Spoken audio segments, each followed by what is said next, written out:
Okay, I'm going to get started this morning by just officially welcoming all of you guys. Sawadee-kap. Welcome to Wat Tung. Nice to see everyone this morning. Welcome to all of you guys that are here, and welcome to everyone online who's joining us as well.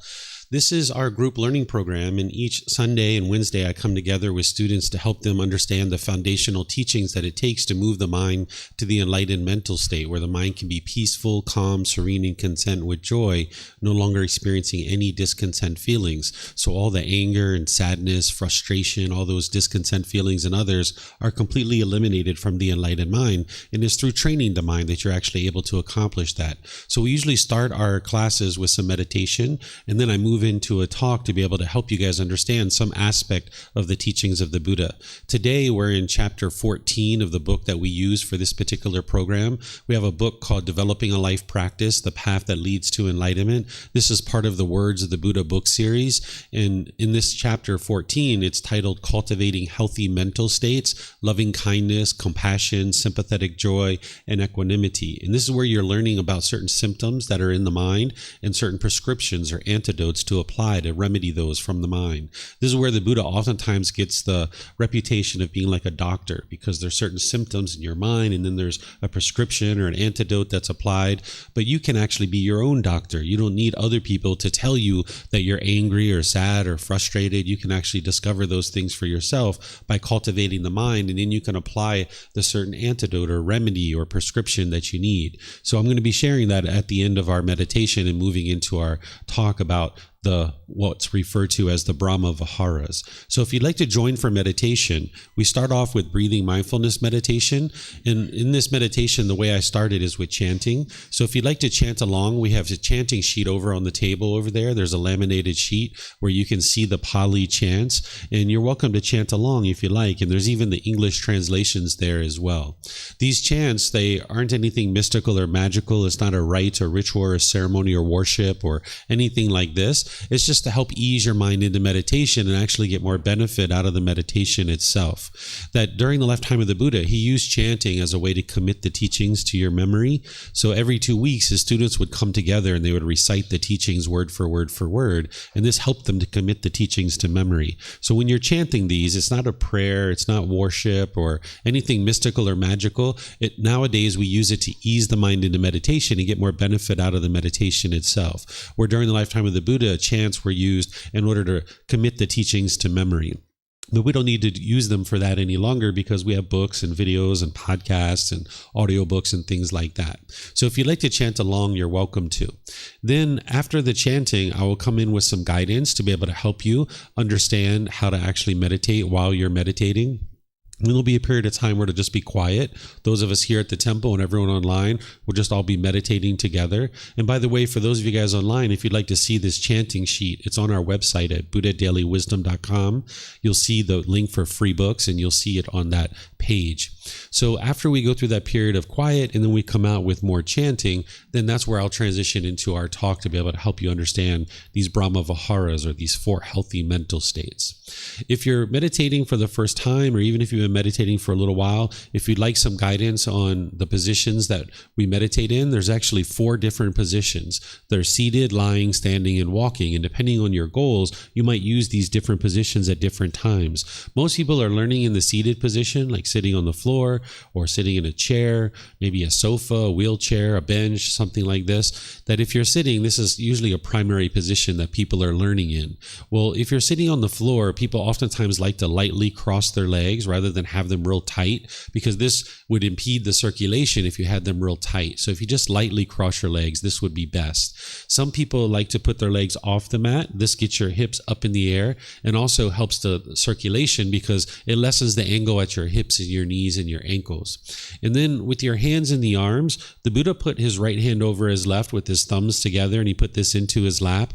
If this is comfortable for you, you could use it.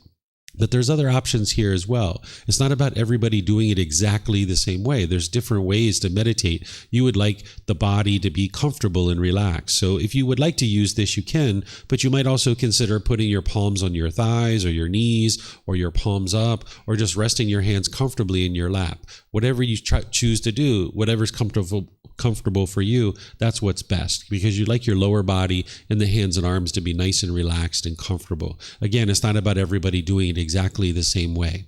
With the upper body, you would like that to be erect. This keeps the mind attentive and alert during the meditation, whereas if you were slouched, the mind would have a tendency to be dull or lethargic. But if you were real rigid, the mind would be overactive or uptight, perhaps. So by having the sternum up and the shoulders back, it keeps the mind attentive and alert so you can actively train it during the meditation. And it also helps you to breathe because you have your sternum up and your shoulder back. You can get nicer breaths in and out of the nose. So again, I'm going to ease us into meditation with some chanting, and you can make yourself comfortable. You're welcome to chant along if you'd like. And then I'm going to come back with some guidance to be able to help you after the chanting.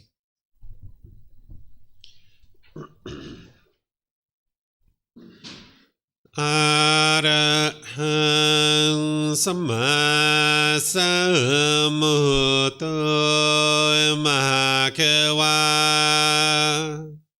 Wat Tung Mahakawanhang Apiwateyami Sawakato Mahakawata Dhammo Dhammang Namasami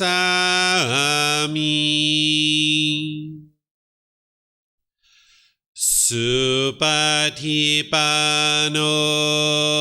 Mahakavato Sāvaka Saṅkho Saṅghang Namami Namo Arhasa Bhagavato Arahato Samma Sambuddhassa Namo Arhasa Bhagavato Arahato Samma Sambuddhassa Namo Arhasa Bhagavato Arahato Samma Sambuddhassa Iti piso Mahakawa Arahang Samma Sambuddho Vicacaranang Sammuno Sakatoro Kavito Anutero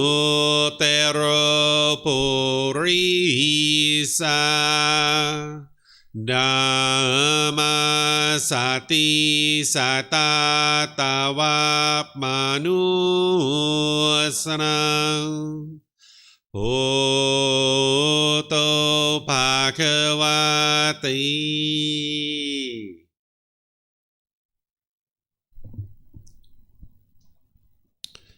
Okay, with the lower body and hands and arms comfortable, in the upper body erect, just close the eyes and start breathing in through the nose and out through the nose. Here you're just looking to establish the breath, a nice, natural, steady, consistent breath, not forced or controlled, just a gradual inhale through the nose, experiencing the full breath. And then, whenever you're ready, exhale out through the nose. Breathing in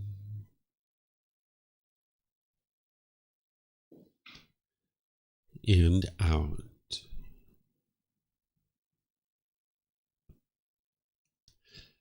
Breathing in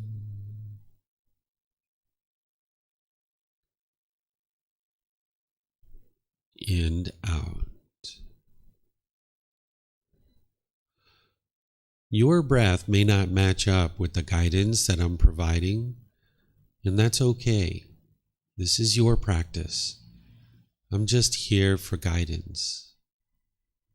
You can use this voice as a reminder that whenever you get to the next inhale, breathing gradually through the nose, developing a nice, natural, steady, consistent breath. And then whenever you're ready, exhale out through the nose, experiencing the full breath. Breathing in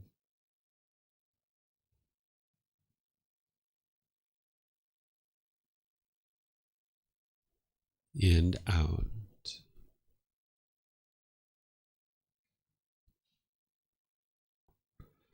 Breathing in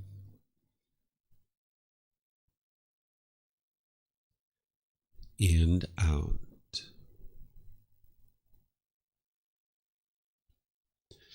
With the breath well established, start fixating the mind on the breath, either the sound of the breath coming into the nose or the sensation of air moving over the skin into the nose. The breath is the present moment. Fixate the mind on the breath, the present moment. Breathing in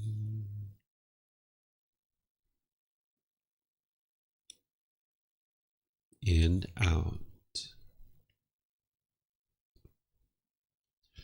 Breathing in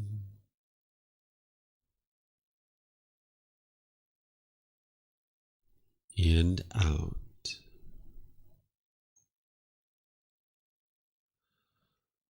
With the mind fixated on the breath, whenever you notice that it moves off the breath, cut that off, let it go, and come back to the breath, the present moment. No need to observe the thought, label it, judge it, analyze it, or even try to figure out where it's coming from. Whenever you notice that the mind is moved off the breath, cut that off, let it go, and come back to the breath, the present moment. Breathing in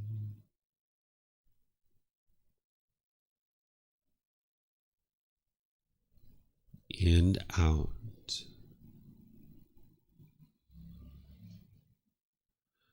Breathing in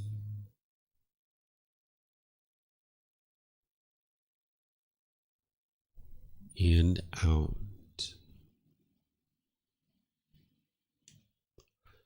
I'm going to be quiet now and let you do this work of focusing on the breath, cutting off and letting go anytime the mind moves off the breath. You have nowhere to go. There's nothing to do. No one needs you right now. This is your time to focus on the breath. Breathing in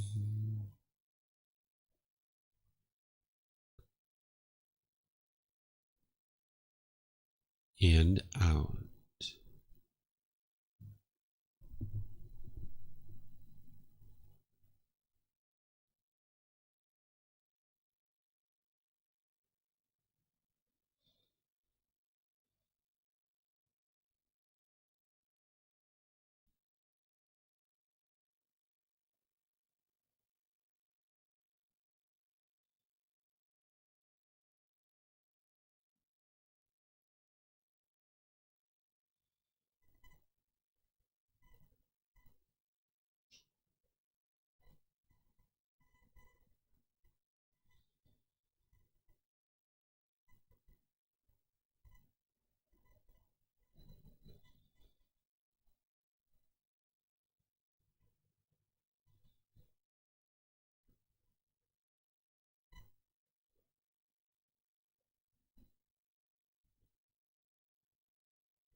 อะระหังสัมมาสัมพุทโธมหะเกวาโพตังมหาเกวันหังอภิวาเทมิสวากขาโตมหาเกวัตตาธัมโมธัมมังนามัสสามิสุปฏิปันโนมหาเกวัตโตสาวกสังโฆสังฆังนามามินะโมตัสสะภะคะวะโตอะระหะโตสัมมาสัมพุทธัสสะนะโมตัสสะภะคะวะโตอะระหะโตสัมมาสัมพุทธัสสะนะโมตัสสะภะคะวะโตอะระหะโตสัมมาสัมพุทธัสสะอิติปิโสมหะเกวาอะระหังสัมมาสัมพุทโธวิชาจารณังสัมมุโนสกขาโตโรกาวิโต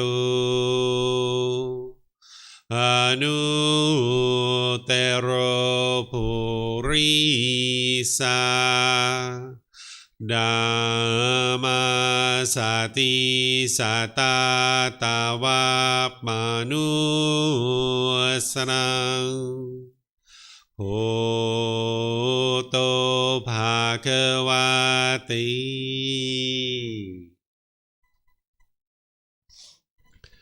Okay, if you guys would like to slowly make your way out of meditation. Once again, I'd like to welcome everyone. Welcome to Wat Tung. Nice to see all of you here this morning. Welcome to everyone online as well. For those of you guys that it's your first time here, I'd like to just help you understand a few things about the temple to help you feel more comfortable. That in the back of the room, the very last door on the right, there's a bathroom that you're welcome to use at any time. Feel free to make yourself comfortable. Outside the classroom, if you go out towards the parking lot, you'll see signs that'll take you around to the main temple bathrooms. So you're welcome to use those at any time that you like as well. Just feel free to get up and use the restroom and make yourself comfortable. There's water and snacks and fruits and things like that over here that is provided by our students that you're welcome to also help yourself to at any point. So today's class is about chapter 14 of our book. This book is titled Developing a Life Practice, The Path That Leads to Enlightenment. This is the book that we use for this program where each Sunday I go chapter by chapter, helping students to understand the foundational teachings of the path to enlightenment. And you can get this book on our website for free by just downloading it. You can take it and go print it if you like. If you'd like to get printed versions here at the temple, we just ask that you reimburse us for our printing costs. And then you can also order on Amazon as well to be able to help you to be able to learn the foundational teachings based on the original words of the Buddha. Today's chapter 14 is titled Cultivating Healthy Mental States, Loving Kindness, Compassion, Sympathetic Joy, and Equanimity. These are oftentimes referred to as the Brahma-viharas. During the lifetime of the Buddha, we might think that he was the only person who was teaching or doing anything at all along the lines of inner growth or development or spiritual growth or anything like this. But in reality, there was lots of different people that were sharing teachings, that they were claiming that it was their teachings that would lead to certain results, maybe enlightenment or some better way of life. There were people during the lifetime of the Buddha referred to as Brahmin, which these Brahmin were people that were born into a certain family. There was a very strong caste system in place in that region of the world during this time, and about 15% of society were in this Brahmin class. And it was thought that if you were born into this family, that you were a holy person, that instantly, somehow by being born into this family, you were a holy person. And now you had the ability to perform rites, rituals, ceremonies, and worship that was going to help other people to be able to improve their life. And what the common person would do, the other 85% of the population, would go to these Brahmin and pay money and ask them to perform ceremonies and rituals on their behalf. And the thought was that these people were connected in with God and that they would be able to, do something wonderful, and then you were supposed to go home and your life was going to get better. Well, of course, the Buddha knew that this wasn't true, that this isn't how the world works, that in order for you to be able to improve your life, you need to cultivate wisdom and you need to make wise decisions and train your mind. So this is what the Buddha was teaching. But these Brahmin were there, they were teaching various things, they were doing these rites and rituals and ceremonies, and they would share a little bit of teachings around moral conduct and things like this. And they shared something referred to as the Brahma-viharas. They refer to them as Brahmin, as the person, and they refer to these teachings as Brahma-viharas because they used to refer to what we might refer to as God as Brahma. They would refer to this being as the great Brahma. And the Buddha talked about this, and he taught this as part of his teachings. He talked about this great God, but the Buddha didn't put God as a central role in his teachings, and he didn't make him a central figure because it's not God that determines whether you get to enlightenment or not. It's based on your decisions. So the teachings of the Buddha is not about a bunch of beliefs and believing in God and hoping that something good happens when you die, or asking God for favors, or treating God like a genie in a bottle and hoping that something good happens for you in your life. This isn't what the teachings of the Buddha are about. But during the lifetime of the Buddha, these Brahmin were kind of teaching that kind of thing, that there needed to be certain rites and rituals and ceremonies and worship, and it was only them that could do this. And it was the other commoners, the 85% of the population, they were unable to communicate with God, essentially, is what they were taught. And because of this, people were oftentimes lost and confused and had difficulties in their life. But the Buddha was sharing teachings that were helping people to be able to move the mind to this enlightened mental state where the mind can be peaceful, calm, serene, and content with joy. By the time you get to enlightenment, you don't have anger and sadness and frustration, irritation, annoyance, guilt, shame, fear, stress, anxiety, loneliness, boredom, shyness, resentment, jealousy. All these feelings and others are eliminated from the mind. You'll notice that your personal, professional relationships really blossom and they grow. You'll notice focus, concentration, clarity of mind, and deep memory. And you're not even in a bad mood by the time you get to enlightenment because you've removed the causes and conditions that are producing it. So these Brahmin were teaching these Brahma-viharas because they thought that by practicing this type of thing that you would dwell closer with God, that it would bring you closer to God. So they were teaching these Brahma-viharas of loving kindness, compassion, sympathetic joy, and equanimity. Well, the Buddha wasn't teaching people to necessarily reside closer with God. He was teaching them to practice these teachings to be able to cultivate your mind, to acquire wisdom, to move your mind to this peaceful and joyful mental state, and be able to produce wholesome results in your life through making wise decisions and experiencing harmonious relationships in your life so that you can be peaceful and joyful. So while these things were being taught, these Brahma-viharas, or these four healthy mental states, were being taught in a certain way within the Brahmin class to bring you closer to God, the Buddha incorporated these into his teachings because he knew that there were healthy mental states that you needed in order to get to this peaceful and joyful mental state. So he incorporated these Brahma-viharas and taught you how to cultivate them in your mind so that you can train your mind and get rid of certain symptoms that you're experiencing, like anger and sadness, or jealousy and resentment, or indifference, or anxiety and worry, and things like this. So I'm going to share with you these four Brahma-viharas, or these four healthy mental states, and I share with you the root of this word Brahma-vihara so that you understand where they come from. That Brahma is considered to be the way that they refer to God during the lifetime of the Buddha, and Vihara is like a dwelling or an abode. So that's why people refer to them as the Brahma-viharas. I think of them as the 4 healthy mental states because that's the way that the Buddha taught them. But they're oftentimes referred to as Brahma-viharas because of this connection to the Brahmin class and the way that they used to teach them. But the Buddha taught them in a unique way, right? During the lifetime of the Buddha, before his life, they were teaching meditation before the Buddha. They were even teaching the natural law of karma or karma before the Buddha. But the Buddha brought a level of clarity and conciseness to it that people didn't understand. Prior to him, he put together this entire package of teachings of what it took for him to get to this enlightened mental state, and then he shared it with other people so that other people could experience it too. And because he knew these Brahma-viharas were part of what led him to this enlightened mental state, that's why he incorporated it into his teachings. So these are things that you're going to need to know too if you're interested in getting to the permanent peace and the permanent joy where the mind no longer experiences any discontent feelings like anger, sadness, frustration, and others.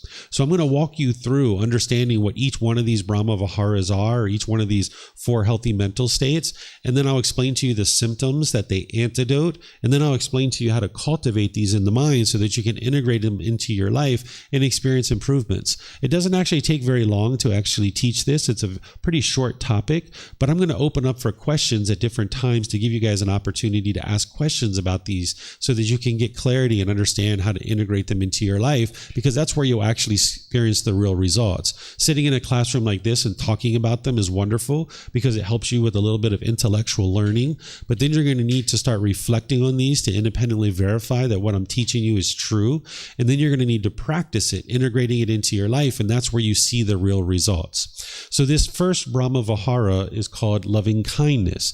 This is active goodwill towards all beings without judgment, where you're not judging other beings. You're having this genuine interest in seeing all beings be well. Sometimes we're taught not to respect anybody until somebody respects you first. This might be what you've been taught.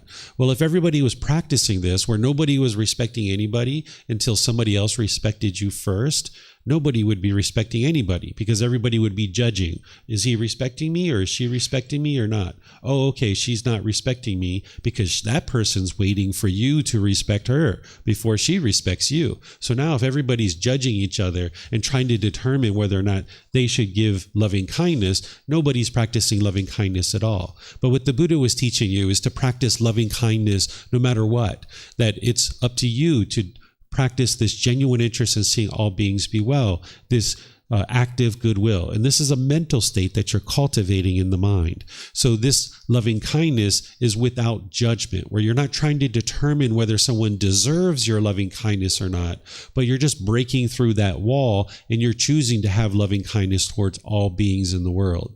And where this helps you is now with that loving kindness or this genuine interest in seeing all beings be well, it eliminates your anger, hatred, ill will, and all those lesser versions like frustration, irritation, annoyance, even the slightest dislike. By the time you get to enlightenment, you don't even have the slightest dislike towards other beings. Right now, you might have people that you like and certain people that you dislike. And this is just because of your cravings in your own mind and your own anger, your own hatred, or your frustration or annoyance. This is being caused by your own mind. Sometimes people think that someone else is doing something to cause you to dislike them.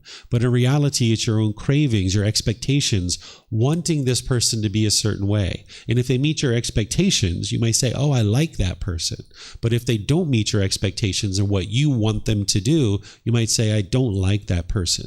But by the time you get to enlightenment, you've eradicated all that craving, desire, attachment, the wants and the expectations, wanting people to be a certain way, and you can just love all beings. You just like everybody. That sure, they might not do things the way that you choose to do things, but you don't base your feelings about how you feel about that person based on what they choose to do or not.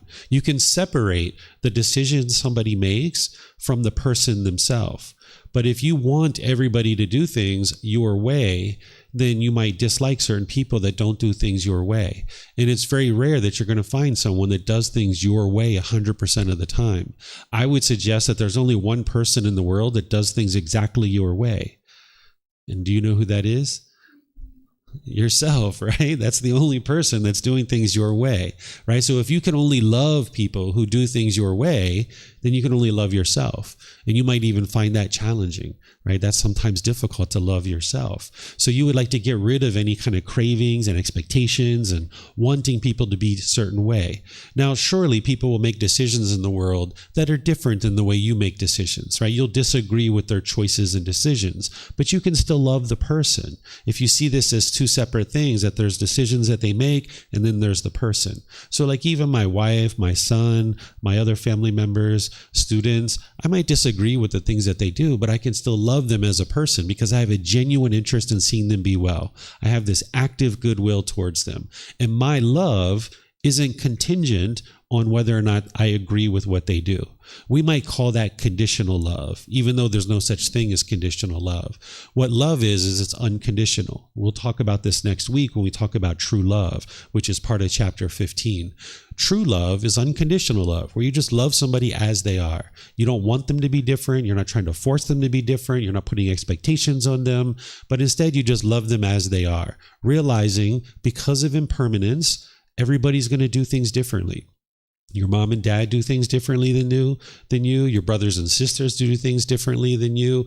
All the people around you do things differently because this is impermanence. Not everybody in the world is going to do things exactly the same way. And that's one of the things that makes the world so wonderful, is that we all have different ways of doing things, and we can learn from each other, and we can understand each other, and we can see that there's all this variety and uniqueness in the world. Whereas if everybody did things exactly the same way, you'd probably think that's pretty boring, right? If everybody looked exactly the same, if everybody did things exactly the same, or if Thailand was exactly the same as your country, why would you ever come here? Because it's exactly the same as where you already were, right? But this uniqueness and these differences can be something that we value, right? But oftentimes the mind is craving this permanence, wanting everybody to do things exactly the same way as you.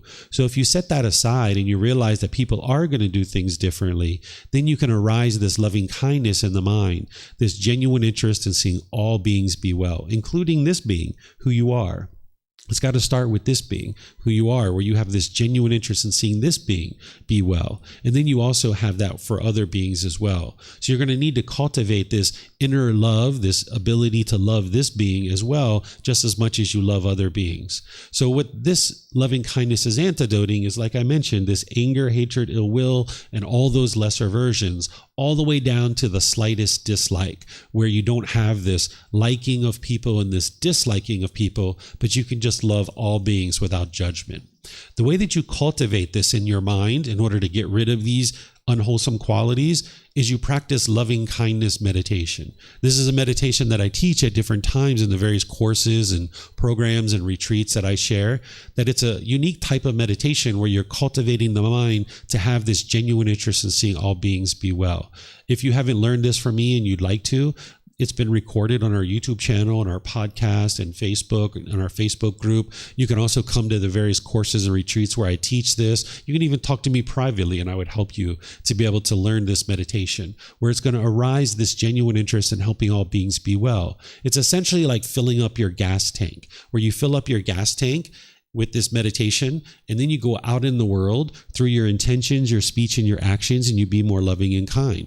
Oftentimes when we are in hostile and bitter relationships, we want the other person to change. We might be really wanting mom to change, or brothers and sisters, or dad, or our life partner, our children. We really want them to change. And we have all this bitterness and hostility, or maybe this resentment in our relationships. But what you're going to find is, if you're really interested in improvement in your life, you're going to need to focus on your own mind. You're going to need to train your own mind to go through this change and improve this development of your mind.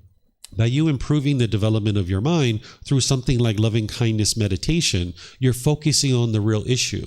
You're focusing in a place that you can actually change. But you can't change mom. You can't change dad. You can't change your brothers and sisters. It's up to them to choose to change. So if you kind of kick back and relax and you're just kind of pointing out to other people and expecting other people to change, you're not going to experience real results in your life. You need to be able to change your own mind. And that's what the Buddha's teachings bring to your attention, that he doesn't put God in the center of his teachings like maybe some other traditions. He puts you at the center of his teachings, that it's you that's learning and practicing and growing and developing and cultivating wisdom. So this loving kindness meditation is helping you to do that. It's helping you to transform the mind or rewire the mind, essentially filling up the gas tank so that you can go out in the world and be more loving and kind through your intentions, your speech, and your actions. And this is where you'll see your relationships transform. Because as long as you're bitter and harsh and hostile in your relationships, as long as you're arguing with people, they're going to keep doing those things with you because you're showing people the way you function. And then whatever you're putting out, this is going to come back to you. But when you transform your mind with loving kindness meditation and you choose to no longer be angry and bitter and harsh and resentful, and you're not arguing in your relationships anymore, you'll see slowly but surely your mind can transform, and slowly but surely your relationships will transform as well. So this is how you do it, is with loving kindness meditation. And then you go out into the world and practice things like right intention, right speech, and right action. If you've learned the Eightfold Path with me, then you know what these things are and the way that the Buddha taught them. And if you haven't learned these things, again, they're recorded, they're in books, they're in audiobooks, they're in videos and online classes that I've taught. So this loving kindness meditation is a very important aspect of your practice to transform your mind and rewire your mind. And then in addition to the loving kindness meditation and practicing loving kindness in daily life, you would like to be attentive to the mind and practice your mindfulness. What mindfulness is where you have awareness of mind, so that in your day-to-day life, whenever you see anger arising or frustration or agitation or annoyance or that dislike coming up in the mind, you cut that off and let it go. That's what this meditation is for that we just did, that it's training your mind to let go. The goal of this meditation isn't to train your mind to eliminate thoughts. This breathing mindfulness meditation that we just did, it's to train your mind to have mindfulness or awareness of mind, to have concentration or focus and clarity, and to train the mind to let go. So if 20, 30, 50 times during your meditation, you had to let go, let go, let go, you're not bad at meditation. It's just that your mind is untrained. It's just undisciplined and you haven't trained it enough yet. But over time, as you train with this breathing mindfulness meditation consistently on a day-by-day basis, you train your mind to let go. So that now in daily life, with your mindfulness or awareness of mind, where you see the anger and sadness and frustration and these other discontent feelings arising, you can cut them off and let them go. But if you haven't trained in breathing mindfulness meditation consistently, you won't be able to do that. And there's other teachings that the Buddha shares too, to be able to help you train your mind to let go, like practicing generosity, where you're giving and sharing without any expectation of anything in return. You're sharing your time, your effort, your energy, and your resources with other people without any expectation of anything in return. And this is training your mind to let go. So this is the way you cultivate this loving kindness, that on a consistent basis, which I suggest in the morning that you do loving kindness meditation, make it part of your 2 to 3 meditation sessions for 30 minutes or more, that if you train in the morning with loving kindness meditation, you'll go out into the world and be more loving and kind. And that's not to say you couldn't use loving kindness meditation in the middle of the day or in the evening, because you surely can. But in the morning, it's an ideal time to do loving kindness meditation because you're about to interact with a whole lot of people. And you would like those interactions to be with loving kindness. If you can infuse your relationships with loving kindness by bringing this into your mind, now through your intention, speech, and actions all throughout your day, you can be loving and kind. And then at any point during your day, if you notice anger or frustration or even the slightest dislike towards others arising, you can cut that off and let it go. So this is the way you cultivate this loving kindness in the mind and how it's going to transform the mind away from these unwholesome qualities. Then there's the healthy mental state of compassion. And oftentimes loving kindness and compassion go together because as you're arising loving kindness, oftentimes the compassion starts to come into the mind as well. What compassion is where you have concern for the misfortune of others, right? The other sides of the compassion would be one side where you're worried and you're having anxiety and you're worried about the world. That's one side, and you're not interested in residing there. Because if you're worried about the world, it's not because you love people, it's because the mind's craving and desiring, wanting things to be a certain way. And when things aren't that way, you become worried and you become anxious, but the world's not going to function according to you. It's not going to function the way you want it to function. So if you have these cravings and expectations for the world to function a certain way, when it doesn't function that way, you'll have worry and anxiety. That's one side of it. The other side of compassion is the indifference, where you could care less about what's happening in the world. And you're not interested in living there either, right? Because you're not going to be peaceful and joyful there either. These are two opposite sides of the spectrum. You're interested in coming to the middle, where you have this concern for the misfortune of others. This is the mental state of concern. And you may or may not take any action based on that concern. Whether you take action or not is a separate thing. But what the Buddha is teaching you here is to develop and cultivate in the mind this compassion or this concern for the misfortune of others. So say you're walking down the street and you see someone who's homeless and doesn't have shelter and doesn't have food or clothing.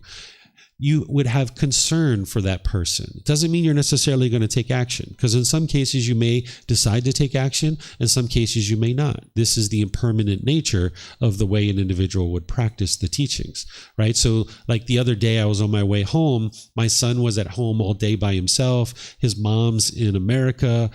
She is doing some work there. She's going to be gone for a couple of months, and he's just starting to stay at home by himself. He's like almost 12 years old. He's just starting to learn to stay at home, and he hadn't had food all day long, and it was like 2 or 3 p.m. He hasn't chosen to eat any food yet, and he contacted me and he said, "Hey Dad, you've been cleaning the kitchen, I couldn't cook anything, so would you be able to bring some food home from as you're coming home from the temple?" And I said, "Sure." So I went and got a pizza. I was with some students and I got some pizza, and I was on my way home, and there was this individual who had a motorbike accident. And normally I will stop and help somebody because I have a little bit of training in first aid. But in this situation, I looked and I saw that there was 2 or 3 other people getting out of the car. And I was like, sweet, this person's got someone to help them. 2 or 3 people are getting out of their car. I'm going to continue to go home and show this compassion to my son, concern for his misfortune.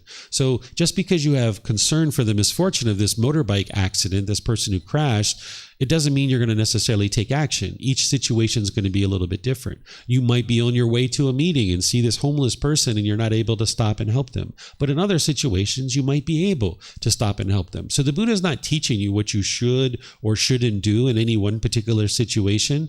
Here, he's teaching you to have this mental state of where the mind has this compassion, this concern for the misfortune of others. And whether you choose to take action in any given situation by practicing some generosity or other things like this, that's up to you to decide. Each situation is going to be different. The teachings of the Buddha, it's not like a decision tree, or it's not plug and play where he says, if this happens, do this, or if this happens, do that. That would be like a permanent answer for every situation. Instead, he's helping you to move to this higher consciousness where you're aware any decisions that you make are going to impact other people. They're going to impact other beings. And moving to this higher consciousness, you start reflecting on how your decisions are affecting others. And now you aim to not cause harm to other beings, and maintaining this mental state of compassion for other beings where you have this concern for the misfortune of others. When you notice that your mind's worried and having anxiety and you're wanting the world to be a certain way, understand that's just your cravings and the world's not going to function that way, and bring your mind to the middle where you have concern, where you're concerned for others, but then also where you see your mind is indifferent and you could care less about other beings. You would like to bring the mind closer to the compassion where you have concern for the misfortune of others.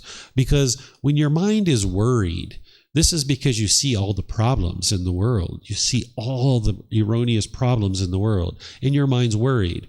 But when you can have concern, you can maintain your contentedness, because when you have concern, not only do you see the problems in the world, but you understand the solutions. If you understand the solutions to the problems in the world, then what you understand is that each individual person needs to decide for themselves to train their own mind and make wise decisions, that you can't change the entire world. there's 8 billion people who are making individual decisions at any one given time. And all these decisions that people are making are leading to either wholesome results or unwholesome results. And you don't have the ability to change the decisions for 8 billion people. It's only those individuals that have the ability to make their own improvements and their own change. But as long as they have these certain pollutions in the mind that the Buddha teaches, they will make unwise decisions and it will produce unwholesome results. So a worried person that is looking at the world and worrying, it's because they see all the problems.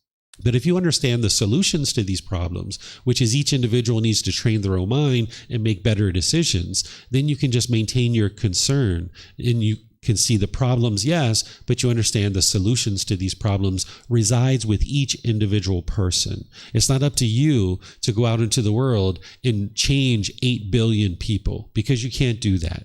You can work on your own mind, and that's going to be challenging enough, but that's what you would like to focus on, is improving your own mind, because as you improve your own decision making, the people around you will be able to learn from that. As you're cultivating wisdom, people will be influenced by your wisdom in the way that you make decisions, and they might choose to cultivate that same wisdom, and then you'll see more and more of the people around you will make wiser and wiser decisions. So the way that you cultivate this compassion in order to eliminate these unwholesome qualities of indifference, worry, and anxiety is that whenever you see that worry and anxiety for the world coming up, you need to be able to see that with your mindfulness. And that's why breathing mindfulness meditation is so important, to practice that so you can cultivate your mindfulness. Wherever you see that coming up in your mind, where your mind's either worried or having anxiety, or you're seeing the mind having this indifference where you could care less about the world, you would like to cut that off and let it go. Train your mind to let that go and bring your mind to the middle where you can just have concern for the misfortune of others. And one of the things that can help you to cultivate this loving kindness in this compassion is that the Buddha teaches you along the lines of loving kindness. He shares that because we've all had so many countless lives in our past, that it would be nearly impossible to encounter another being that hasn't previously been your relative in the past. That it would be nearly impossible to encounter someone that hasn't been your mother, your father, your brother, your sister, your son, your daughter, or some other relative. So like maybe when we were lizards, we were sisters or something like that. Or maybe you were my father when we were monkeys or something like that, right? Or maybe you were my grandfather when, we were snakes or something like this, right? So we've all been relatives at different times. And if you go out in the Thai society, and if you know a little bit of Thai, you'll hear the Thai people referring to each other this way. You could go into a restaurant and there could be some grandmother sitting behind the counter, ringing people up. And it might be the first time you've ever encountered this person, and you might refer to them as grandma or mom. Or maybe some food server in the restaurant, you might refer to them as big brother or big sister or little brother or little sister. We have Thai words that we use to refer to each other this way. And if your mind starts thinking this way, you can really arise this loving kindness where you go out into the world and you start thinking of people not as a stranger, but as a family member you just haven't met yet. Because oftentimes we're taught that we have these strangers in the world and you shouldn't talk to strangers. Well, if your mind clings to this perception, you'd never meet anybody new, because everybody's a stranger except for your mom and your dad, right? Those are the only two people that you met as soon as you came into the world, perhaps. So everyone else is a stranger. So that means you wouldn't meet anybody. So part of what you're doing on the path to enlightenment is you're changing your perspective. Instead of looking out at the world as, oh, these are strangers and they're bad and they're going to get me and I got to protect myself and oh my goodness, I got to worry about everybody around me and what they're doing. Well, you could do that, and that would burden the mind, and you would have a really difficult time going through the world. Or you could think about it as, hey, these are all family members that I haven't met yet. So let me smile at them. Let me talk to them. Let me say hello, right? And there's no harm in this, in saying hello to other people and thinking of people as family members. Whether you refer to them as mom or dad or grandma or grandpa or brothers and sisters, that's up to you, right? You may not be able to do that in your country. People might look at you like you're strange, right?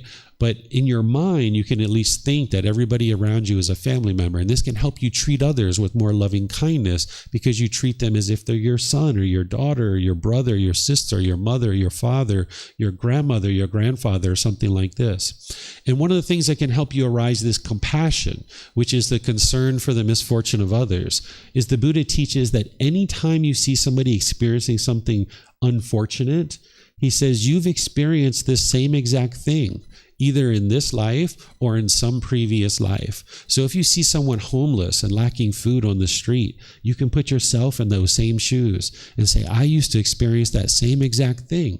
Maybe it was in this life or some previous life. And maybe this person is at a different point in their development than you. And maybe now they're homeless, but you were too. And you've evolved beyond that, right? And now maybe you're not homeless. And maybe you are having food and shelter and clothing and all these different things. And maybe you do decide to help this person. But even if you don't decide to help the person, at least you can think in your mind this concern for their misfortune because you've experienced the same thing. Right? Or if you see somebody have a motorbike accident, or you see that they have a flat tire, or you see somebody experiencing any unfortunate circumstance, you can put yourself in those same shoes and say, I've experienced the same thing. And that can help you arise concern. Again, whether you choose to do something about it or not is up to you. And in each situation is going to be different. In some situations, you might be able to help. In some situations, you can't. But at least in terms of arising this concern, putting yourself in that person's shoes can really help you to be able to do that. And the Buddha also teaches this in relationship to fortunate things. He shares that if there's anything fortunate that you see someone experiencing, you've also experienced that same thing. So if you see someone who's rich and famous and you really aspire and want that, well, the Buddha says you've already done that. You've already experienced that. This can help you eliminate any craving, right? If you see somebody driving around some expensive sports car, or they're so rich and famous and all this jewelry, you can just be like, yeah, I've already done that. You don't need to do that again. You can train your mind to let go of these cravings because you've already done those things, right? So this will help you with these two healthy mental states. So what I'm going to do here is pause and just see what questions you guys might have. If you would like to ask questions here at the temple, we have microphones in this white bowl. All you need to do is get a microphone and press the gray button. You'll see the lights come on. It just takes a second or two. And then after they come on, you can put it up to your chin. And then you'll be able to hear you here at the temple, and they'll be able to hear you online too. If you talk without a microphone, we wouldn't be able to hear you online. And then if you get a microphone, you can take it back to your seat because the people around you might have a question, or you might have more than one question yourself. Or if you're online, you can ask questions by putting it into Facebook, YouTube, or Zoom. Or in Zoom, you can raise your hand electronically and ask any and all questions that you like. So it looks like, Leo, you have a question. If you'd like to go ahead. Yeah, you said that in other past lives, we had also this, maybe that we were famous or something. I think you were addressing past lives, right? And this is what the Buddha teaches, and this is something that you can see for yourself if you happen to observe your past lives. So that means that we were humans before, because I thought that some of us maybe were only in other realms, and it's the first time to be in the human realm. So what I teach is that the vast majority of humans that are in existence today are coming out of the animal realm, from the animal realm, but that doesn't mean you weren't human in a previous life, right? That you move in and out of these realms at different times. So the Buddha talks about these countless lives, and this is something you can independently verify, that you've had countless lives. You might not have the wisdom of how to do that right now, but as part of the programs that I teach, I help students to understand how to independently verify this. And he talks about these countless lives, giving you all these analogies of how many countless lives you've had. And some people can observe their past lives, and there's ways to independently verify this. So you could have been, animal, 500 or 600 different times, but prior to that, you could have been a human. So that's what the Buddha is teaching you, is that beings are moving in and out of these realms, and you've had countless existences at different times. So it's not necessary that I was a king in the past life, or I was famous in the past life. It doesn't need to be that. The Buddha is saying anything that you see somebody that is fortunate or experiencing some fortunate thing, he's saying that you've experienced that same thing at some time in a previous life. So what that looked like in those situations, that's in the past. But this is a way to train your mind to let go of craving all of these countless things, where sometimes the mind just thinks that, if I'm just so wealthy, or if I'm famous, that'll make me feel so much better. Where the mind keep longing, yearning for that, you're not going to experience the peacefulness and contentedness, because your mind's longing and yearning for something that you don't have. So this is one of the ways to train the mind to let go and realize that, yeah, you've had these things and experienced these things in the past, both fortunate and misfortune as well. Okay, any other questions here or online?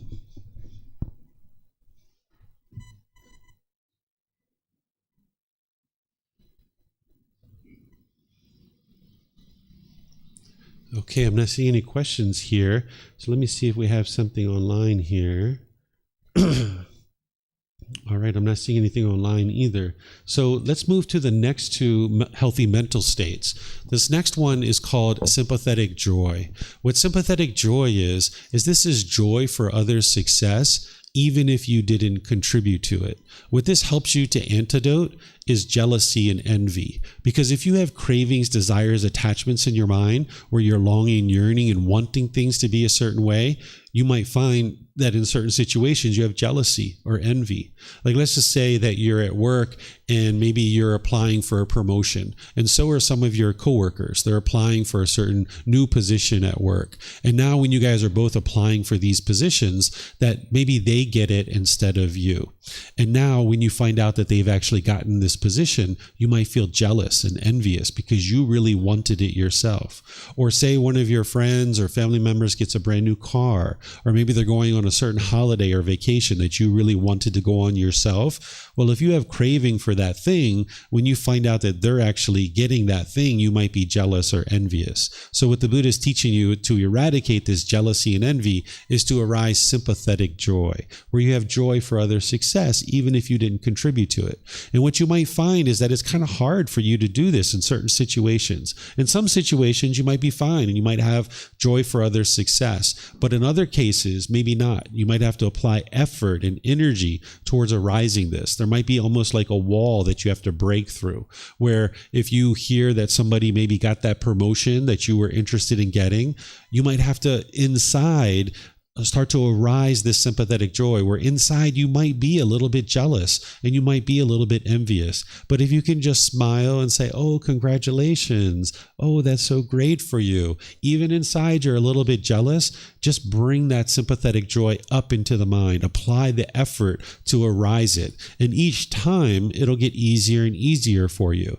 But if you never apply the effort to arise it, then it won't actually come up into the mind. So you would like to bring this sympathetic joy up into the mind more and more and more, where you have joy for other success. And this is what will eliminate the jealousy and the envy. And once again, with your mindfulness or your awareness of mind, wherever you see the jealousy and envy coming up with your mindfulness, you would like to cut that off and let it go. Train your mind to let that go. And then you arise this wholesome quality of sympathetic joy. So you're applying the effort and energy to eliminate the unwholesome quality of jealousy and envy, and you're applying the effort and energy to arise this wholesome quality of sympathetic joy.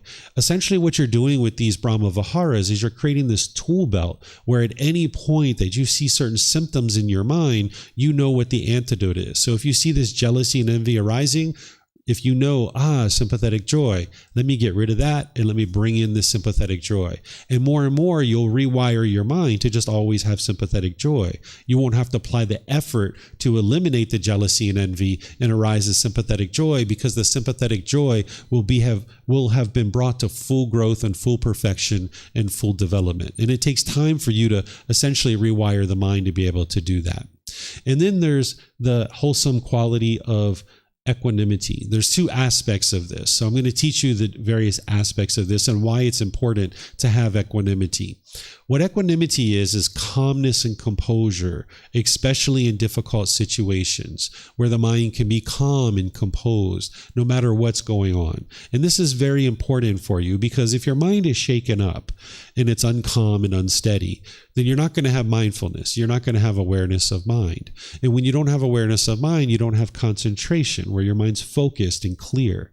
And where you don't have focus and clarity, you're not going to be able to access your wisdom and make wise decisions that produces wholesome results. Where your mind's shaken up, You don't have mindfulness. You don't have concentration. You can't access your wisdom. And now you're going to make unwise decisions that lead to unwholesome results. So for example, if you got a phone call and your mom was in a terrible car accident and somebody says, hey, your mom's in the back of an ambulance. She's being rushed to the hospital. She's unconscious. Well, if your mind's shaken up by this, it's not your love that's causing that. It's the craving, it's the desire, it's wanting mom to be permanently healthy, not realizing that mom's going to be unhealthy sometimes because her body is impermanent. Whereas if you have a craving, if you're attached to your mom, you're going to want mom to be permanently healthy. And now when you hear she's unhealthy, your mind will be shaken up by that. And maybe what you decide to do because your mind's all uncalm and you can't access your wisdom is you might grab your car keys and run out the door, bolt across town in your car, and now maybe you get in a car accident yourself, and you might be in the back of an ambulance yourself, and you're not really helping mom in that situation because you're making unwise decisions that are leading to certain unwholesome results. But if you can arise wisdom in your mind through maintaining your calmness and your composure, having mindfulness, awareness of mind, concentration, now you can access your wisdom that when you get that phone call, you can maintain your calmness and composure. You can have this equanimity. And it's like, the last thing you're interested in doing is bolting across town because that's not going to help your mom, right? You hurrying up and getting to the hospital isn't going to help her because she's in the best place she can be. She's in the back of an ambulance with emergency medical technicians, and she's about to arrive at a hospital where there's doctors and nurses and sophisticated equipment to be able to help her. You rushing across town and getting to the hospital 3 minutes earlier than you would have normally gotten there isn't actually helping your mom. So instead, you maintain your calmness and composure, your equanimity, so that now you calmly make your way to the hospital. And then when you arrive, you can talk to the doctors and nurses and start taking in the information of what's going on with your mom. And now you can make wise decisions to be able to help her. And in this situation, you've actually benefited your mom, that you've actually been able to make wise decisions. And that's where the equanimity is helping you. That by maintaining your calmness and composure in a business meeting, or when people are hurt, or your children are struggling in a certain thing, or your life partner, or any situation going on, maybe you arrive to the airport and your flight's delayed or it's canceled. Maintaining your calmness and composure, you're going to be able to interact with the ticket counter and the people at the airport in a more loving and kind and polite and respectful way, and things are going to go better for you. Whereas if you're bitter and harsh and hostile to the people at the airport, they're not going to be interested in helping you necessarily, right? So you would like to maintain your calmness and composure even in difficult situations, because that's where you can access your wisdom. Making wise decisions is going to lead to wholesome results. Then the other part of equanimity is where you treat people impartially. This is where you treat everybody fairly, because the root word here of equanimity is equal. You would like to treat people equally and fairly. And this is what's going to help you to have harmonious relationships and interact with people in better and better ways. So for example, if you had 2 children and you treated one child one way and you treated the other child another way, they're going to experience jealousy, and they're not going to necessarily know that it's from their own cravings, desires, attachments. And now they're going to look to you and cast those painful feelings onto you.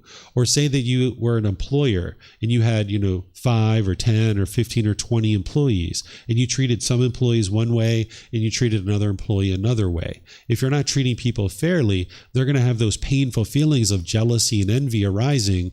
They're going to cast that onto you. They're going to think you're causing those feelings, when in reality, you're not causing those feelings, but their mind doesn't have that wisdom to understand it. So they'll end up wanting to push you aside.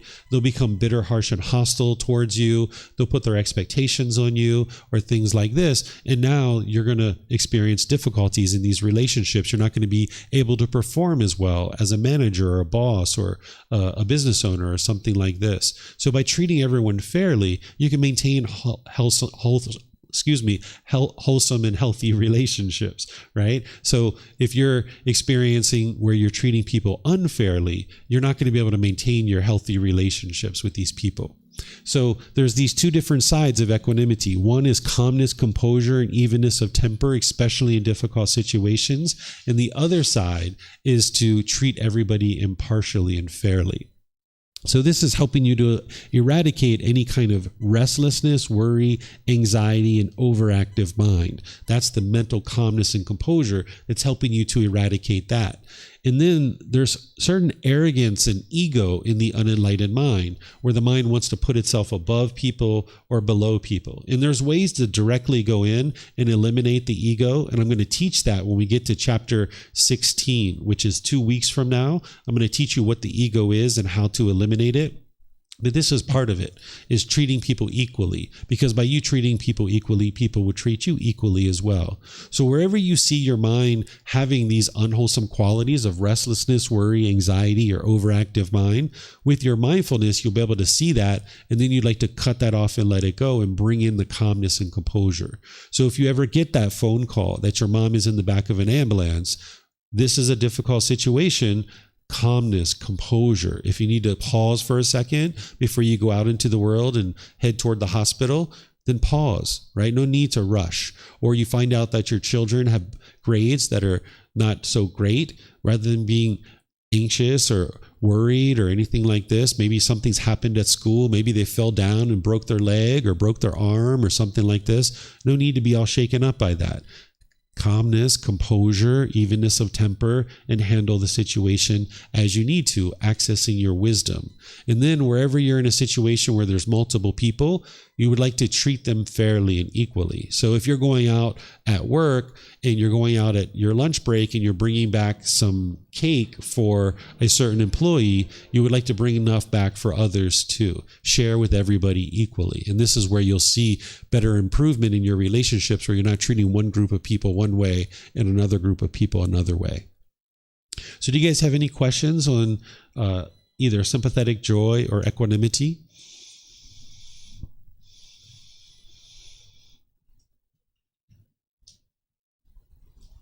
Have a question? Yes, thank you. On equanimity in positive situations, please.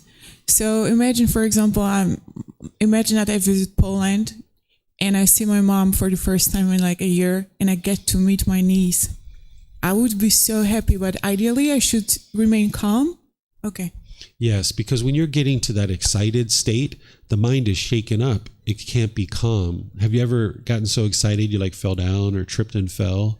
Yes. Yeah, so that's why, because the mind's shaken up in that situation. That's the unwholesome result of your mind having craving, desire, attachment. The excitement and the happiness that you experience in the unenlightened state, this is conditional. It's based on some condition that if I see my niece, I will get so excited. But then when you allow the mind to do that, then when you're not seeing her, you'll feel lonely or bored or you'll miss her. This isn't the love that's causing that. That's the craving, the longing, the yearning that the mind's doing. And then when you're doing this around people, their mind's going to tend to do that too. Like if you come home and you see a child and you're like so excited when you see this child, they're going to get so excited too, because they're going to follow your lead.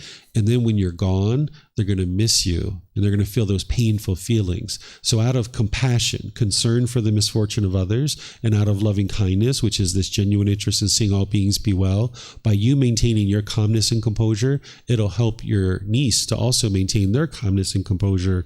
And you'll see that they won't have these painful feelings when you're gone. And it doesn't mean you don't have fun, right? You can have fun without conditional excitement. You can just enjoy the time that you're together and you can learn how to do that.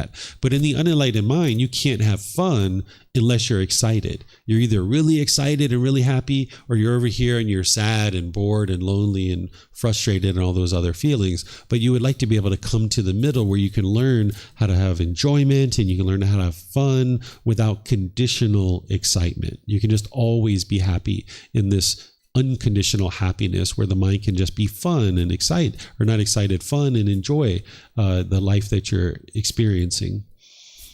Yeah, that sounds a bit challenging, but I see you behaving this way. Mm-hmm. So I'll just try to mimic. Yeah, you learn and you get rid of these cravings and desires, attachments, and you'll be able to experience that more and more. All right, any other questions on any of these?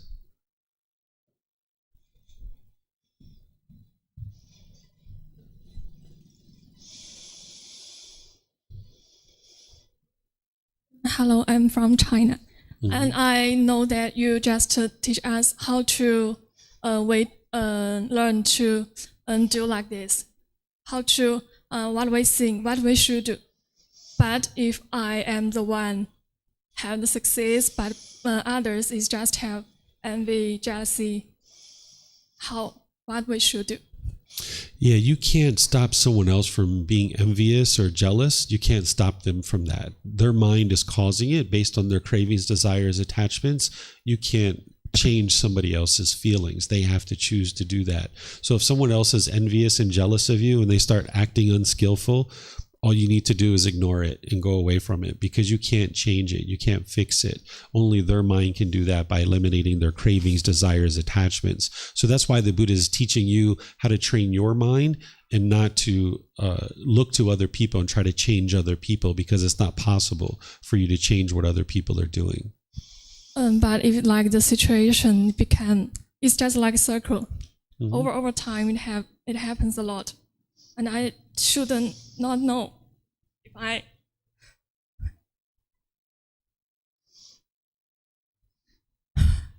it's just like I separate from the world. Mm-hmm. Yeah, it's a matter of making wise decisions, that if people are around you and people are jealous and envious of what you're doing, this is their own craving, and you can't control what other people experience. So you can let that go and wanting them to be a certain way. But you need to train your mind to be able to let go. Like right now, your mind is holding on to something, and that's why you're feeling that emotion and those strong feelings coming up, because there's something your mind's wanting that it's not getting. And maybe you want other people to be peaceful, or you want other people to be joyful, or you want people to not be jealous, but you can't control what other people experience. So in the unenlightened state, the mind holds on and it wants things to be a certain way. But when you gradually train it through what's called the Eightfold Path, which I taught back in chapter 5 of this program, and I teach it in other courses as well, you can gradually learn this Eightfold Path where you can gradually train your mind to let go, so that you don't have these strong feelings. Because you can't control what 8 billion people in the world do, but you can control your own mind if you train it. But right now you haven't trained your mind fully, so that's why you experience those strong emotions coming up to the surface. I'm sorry, I can't hear you. I think the mic went off. How to just be love or kindness to the world. But now I face the situation and I just need to ignore.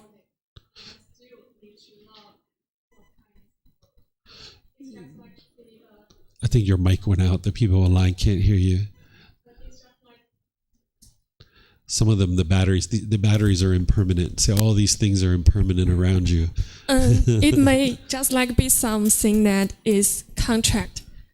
Mm-hmm. And just this is one side and this is one side. And I now always feel like I have to like polar side of myself. Yeah.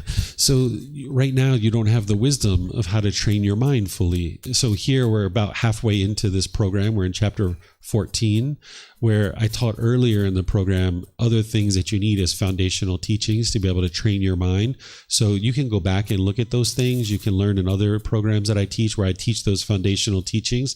This is something that you're coming in on here in the middle, which is okay, because you can learn from these things and apply these things. But there's some other tools and techniques, and there's other wisdom that you need in order to really be able to fully help you. This isn't everything you'll need. Like I can't teach you in just one class about how to completely eliminate your discontentedness, but over a series of classes, if you gradually learn and you gradually practice what I'm sharing with you, you'll see that the condition of the mind's gradually improving. So you're going to need to learn the core central teaching of the Buddha, which is called the Eightfold Path, and this is what plugs into that. So there's going to be people around you who are jealous or envious or angry or sad or frustrated or having arrogance or pride or these kinds of things. You can't control what they do, but you can control your own mind, but you won't be able to control it if you haven't trained it. So that's what the Buddha is helping you to learn how to do. Okay, thank you. Yeah, you're welcome. More questions? That's all? No? Anybody else? Okay. So there's one other thing that I was going to share with you guys. Oh, here's one on YouTube. Let me see what this person's saying.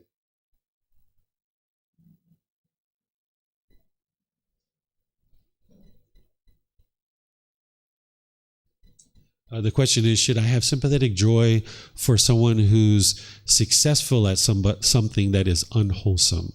So I don't suggest that you have joy for that person's success because they're not having success, right? So that's what you're doing there is if somebody is doing something unwholesome, that's not success. So here what the Buddha is teaching you with sympathetic joy is that when someone's having success, that when they're maybe getting a promotion at work, maybe they're getting more money, maybe they're going on holiday, maybe they have a husband or wife or a new child or a new car, a new house. These are things that someone might be experiencing a certain level of success. Or maybe they have a lot of harmonious relationships. Or maybe someone gets to enlightenment and you really want to get to enlightenment and you're not enlightened.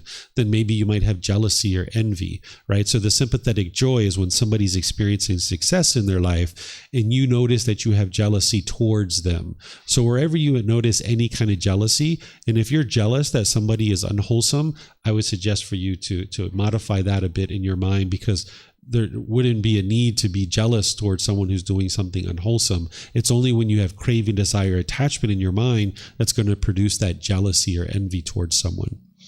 Okay, so now that we've talked about these 4 Brahma-viharas, there's one other healthy mental state that I talk about in this chapter that isn't part of the Brahma-viharas, but it's something that the Buddha taught. And I included it in this chapter because it's such an important quality to develop and cultivate in the mind. And without this quality, you wouldn't actually be able to get to enlightenment. And what this quality is to have generosity. Generosity is the giving and sharing of more than is strictly required in any given situation without any expectation of anything in return. What generosity is training the mind to do is train the mind to let go. Because the number one problem in the mind is that the mind's holding on. It's having this craving, desire, attachment. That's what's causing the discontent feelings in the mind. And as long as your mind's holding on with this craving, desire, attachment, you're going to notice a certain amount of selfishness in your mind. So we're all pretty much taught at different times. You might have been taught to give and share. Maybe when you were a child, you were taught to share your toys, but we weren't necessarily taught why. The reason why generosity is so important is because it trains your mind to let go. So if you're regularly and frequently practicing generosity, it will train your mind to let go and not be selfish. Because if your mind is selfish and you're holding on to things, you'll notice that your mind's going to become discontent. So you're going to need to practice generosity with the people around you, whether it's your family or your friends or other people like this, or maybe different times when you're interacting with people who are helping you. You might decide to practice generosity in different ways at different times. Even when people come to the temple, sometimes they choose to practice generosity. Generosity is where you're giving and sharing your time, your effort, your energy, and your resources without any expectation of anything in return. And it's important that you don't have any expectation of anything in return. Because if you're standing there holding the door, helping somebody to go into a store, and you have an expectation, even an expectation for them to say thank you, if they don't say thank you, you'll be frustrated. You'll be agitated. It's because your mind is craving. It's wanting something. You're expecting something. It's not possible for everyone to say thank you. If so, that would be permanence. But we understand the universal truth of impermanence, that things are constantly changing. Some people, when they go through, they're going to say thank you. And maybe that's what you do. When you walk through the door, if someone's holding the door for you, you might choose to say thank you. But sometimes there's going to be rare situations where people don't say thank you. Maybe their mind's caught up in their thoughts, or maybe they're thinking about what they're going to get out of the store, and they're trying to stay focused on that, and they might not even be paying attention that somebody's actually holding the door. So if you're standing there practicing generosity, holding the door, and you have an expectation in your mind, even for something like a thank you, you're not actually practicing generosity because you still want something. You're only practicing this because you want something back in return, like a thank you. So by the time you're practicing pure generosity, it's without any expectation of anything in return, not even a thank you. And this is what you would like to ultimately get to. And this is going to train your mind to let go, where you can have joy in living open-handedly. And the Buddha taught this because he's practiced a significant amount of generosity during his lifetime. So during his life, he was a prince destined to become a king. He stepped away from that in order to go out into the world and share his teachings through generosity, just giving and sharing without any expectation of anything in return. And then people ended up practicing generosity with him. And then also, even when he was not practicing the teachings when he was just a prince, and even in his previous lives, he talks about generosity as one of the main mental qualities that he used in order to help him to get to enlightenment. And this is the reason why he taught generosity. He didn't teach generosity in order to enrich himself. He taught it because he knew that that's what led to his enlightenment, and other people were going to need to practice generosity too in order to lead to their enlightenment. So as you're practicing generosity, this will help you to be able to train your mind to let go. So this is everything that I have to share with you guys today about the Brahma-viharas and then this practice of generosity. Each Sunday, Wednesday, and Saturday, I teach classes here regularly that you're welcome to come to, either here at the temple or you can join online through our live stream if you'd like.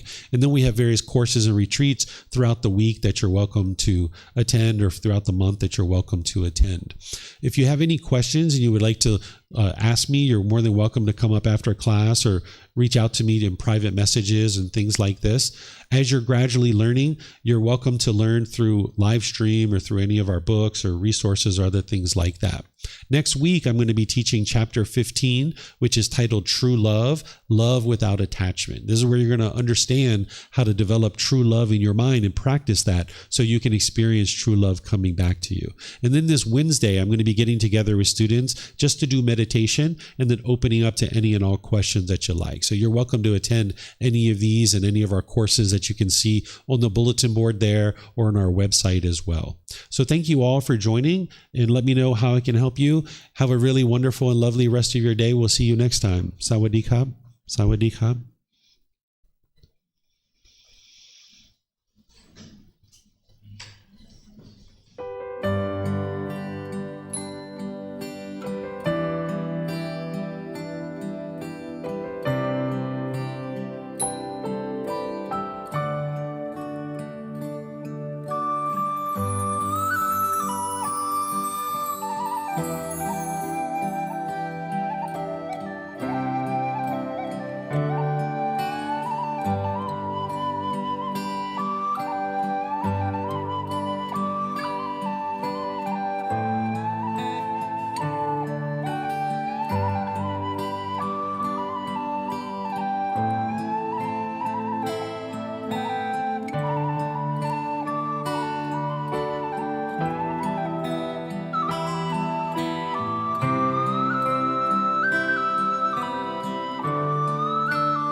Thank you again for watching. Enjoy your meditation. Look forward to seeing you online and answering any questions that you might have. Thank you so much.